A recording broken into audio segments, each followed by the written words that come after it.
రసజ్ఞులైన సాహితీ మిత్రులందరికీ ద్విభాషం రాజేశ్వరరావు నమస్కారం. మనలో తెనాలి రామలింగని గూర్చి విననివారు, తెలియనివారు ఉండరు. ప్రజాబాహుళ్యం విని, చెప్పుకొని, చదువుకుని ఆనందించే కథల్లో తెనాలి రామలింగడి కథలు చాలా ప్రముఖమైనవి. లోకంలో హాస్యరస ప్రధానుడగు రామలింగని చుట్టూ చాలా కట్టుకథలు పుట్టలు పుట్టలుగా ప్రచారంలో ఉన్నాయి. వాటిని అన్నింటినీ జనం తరతరాల నుండి చెప్పుకుంటూనే ఉన్నారు. పాండురంగ మహత్యం మొదలైన కావ్యాలు రచించిన తెనాలి రామకృష్ణునికి, ఈ రామలింగానికి పూర్వులు ఒక చిన్న లంకె వేశారు. తాతాచార్యులు, తిమ్మరుసు, కృష్ణదేవరాయలు మొదలైన వ్యక్తులతోనూ, ఇంకా కొంతమంది కల్పిత వ్యక్తులతోనూ రామలింగానికి సంబంధించిన కథలను కలిపి చెప్పుకోవడం ఒక పరిపాటిగా సాగుతోంది. అటువంటి కథల్లో కొన్నింటిని తొలిసారిగా 1880లో తెనాలి రామకృష్ణుని కథలు అనే పేరుతో గ్రంథస్థం చేసి తెలుగువారికి అందించిన వారు శ్రీ గురజాడ శ్రీరామ్మూర్తి గారు. గురజాడ శ్రీరామ్మూర్తి పంతులు గారు తూర్పుగోదావరి మండలంలోని పెద్దాపురం గ్రామంలో శ్రీ పంతయ్య, శ్రీమతి రామలక్ష్మి దంపతులకు 1851వ సంవత్సరంలో జన్మించారు. వీరు స్వయం కృషి చేతనే సంస్కృతాంధ్ర ఆంగ్ల భాషలు నేర్చుకున్నారు. 1871వ సంవత్సరంలో ప్రవేశ పరీక్షలో కృతార్థులయ్యారు. 1872లో షేక్స్పియర్ రచించినటువంటి మర్చెంట్ ఆఫ్ వెనిస్ నాటకాన్ని తెలుగులోకి వెనీసు వాణిజ్య నాటకము అనే పేరును అనువాదం చేశారు. ఆంగ్లేయ భాషలోంచి తెలుగులోకి అనువదింపబడిన నాటకాల్లో ఇది మొట్టమొదటిది. గద్య పద్యాలు రెండూ రంగస్థలం మీద రక్తి కట్టాలనే ఊహతో అనువాదంలో చాలా రకాల ఛందస్సులను ఉపయోగించారు. ఈ సంగతి తన పీఠికలో చెప్పుకున్నారు. కానీ ఇన్ని ఛందస్సులు వాడటం చేతనే సారళ్యం చెడి రచనలో ఎగుడుదిగుళ్ళు ఏర్పడ్డాయని విమర్శకులు అప్పట్లో భావించారు. అప్పట్లో వారు చదువుకున్న పుస్తకాలలో మెకాలే రచించిన classical and biographical essays of poets అనే గ్రంథం వీరిని ఎంతో ప్రభావితం చేసింది. దాంతో తెలుగులో కూడా కవుల జీవితాల గురించి రాయాలని తలంపు వారిలో ఏర్పడింది. శ్రీ శ్రీరామ్మూర్తి పంతులు గారిది సువర్ణ విగ్రహం. విగ్రహమునకు తగ్గ గుణ సంపత్తి. బ్రతుకు తెరువు కోసం గురజాడ వారు కాకినాడ సబ్ కోర్టులో ఉద్యోగం చేసేవారు. చదువుకున్నది కేవలం మెట్రికులేషన్ మాత్రమే.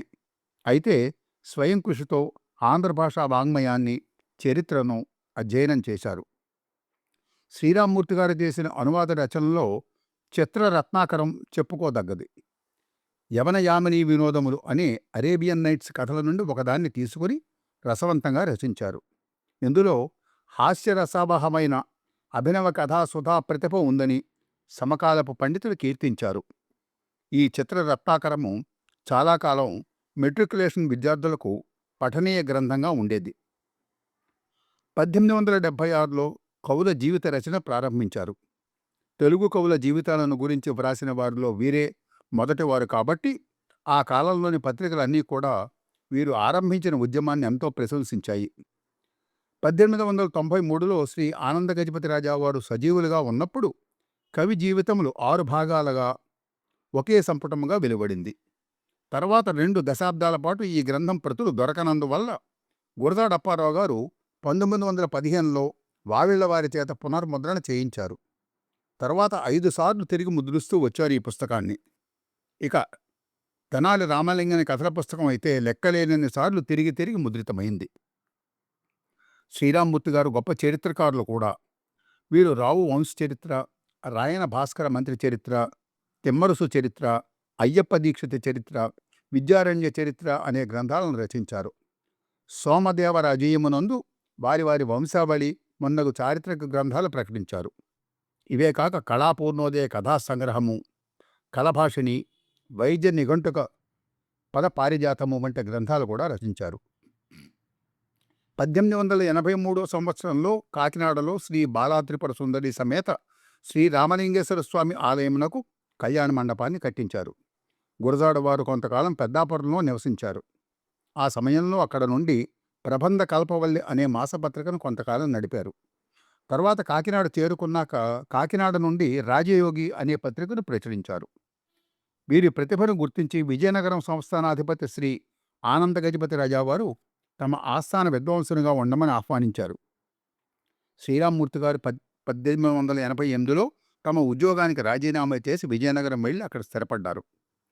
ఆనందగజపతి రాజావారు శ్రీరామ్మూర్తి గారిని ఎంతో అభిమానంతో, ప్రేమతో చూసుకునేవారట. 1897లో ఆనందగజపతుల వారి నిర్యాణం తర్వాత కూడా రామ్మూర్తి గారిని విజయనగర సంస్థానమే పోషించింది. వీరు కాకినాడ నుండి వచ్చినందువల్ల ఆ రోజుల్లో ఎన్నో కాకినాడ పంతులు అని పిలిచేవారట. ప్రముఖ కవి, రచయిత, పత్రికా సంపాదకులుగా కీర్తించబడిన శ్రీ గురజాడ శ్రీరామ్మూర్తి గారు 1899లో కీర్తిశేషులయ్యారు. వారి దివ్య స్మృతికి మన తెలుగు వారందరం నీరాజనాలు అర్పిద్దాం. సెలవు. నమస్కారం.